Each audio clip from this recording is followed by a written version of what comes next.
Adam here from Red Alert IT Services. Today I'm going to do a little segment called Tools of the Trade.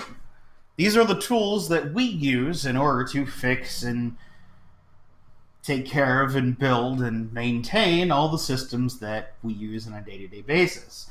If you're interested in any of the tools that we will be displaying here, affiliate links will be in the description. So the first thing I want to cover is Recatch. So this actually isn't designed to be a screw catch. What this actually is a mini tackle box.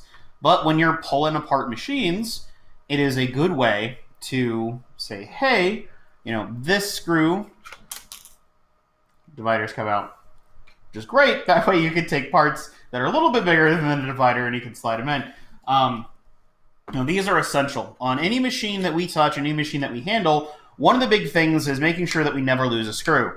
So this is one of those things. Oh, I forgot, speaking of never lose a screw,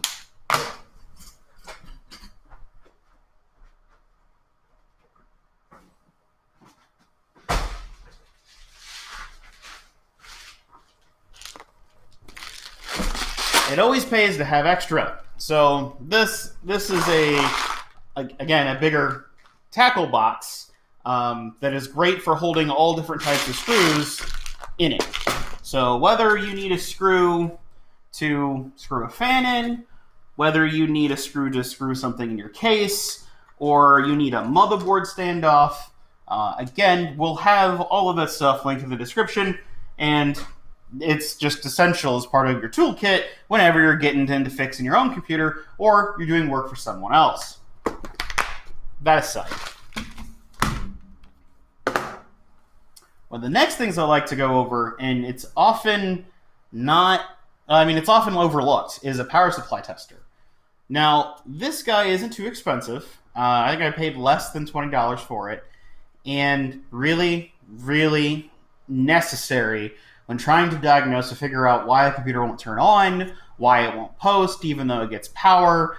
And a lot of people say, well, I've done the paperclip test, and, the power supply turned on. Well, that's essentially what this little adapter is, and while that's great, all it does is tell you whether or not it turns on. It doesn't tell you whether or not it's providing sufficient power, which is where a power supply tester comes in.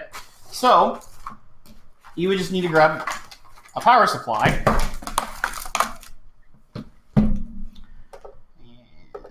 plug it in, turn it off, plug it in, take a 24-pin connector, put it on one side,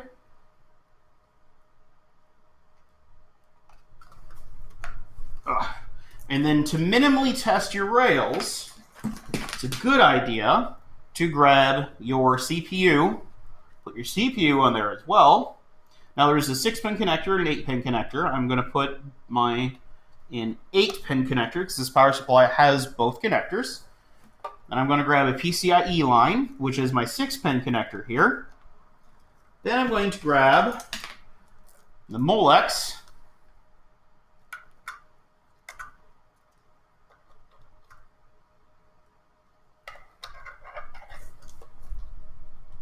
connector, maybe. There we go. And then my SATA line, which just slides on the bottom there. So by the end of it, you end up with a monstrosity that looks like this. And when we turn the power supply on, as you'll see, the display will light up. And if anything is out of tolerance, it will complain. Like, it will light up, it will blink, it'll say, hey, this line is bad. Absolutely essential. Again, really inexpensive tool. Definitely add it to your toolkit, especially if you're doing this type of stuff at home.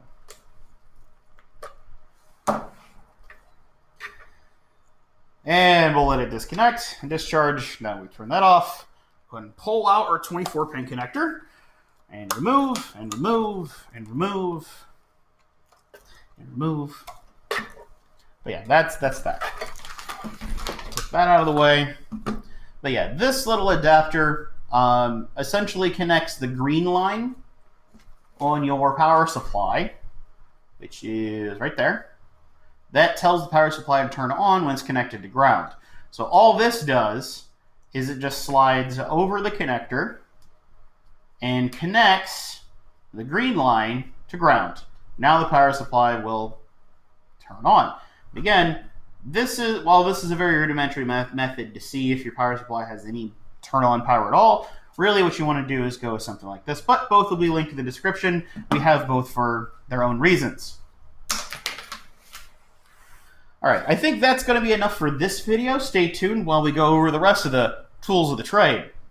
Have a good day.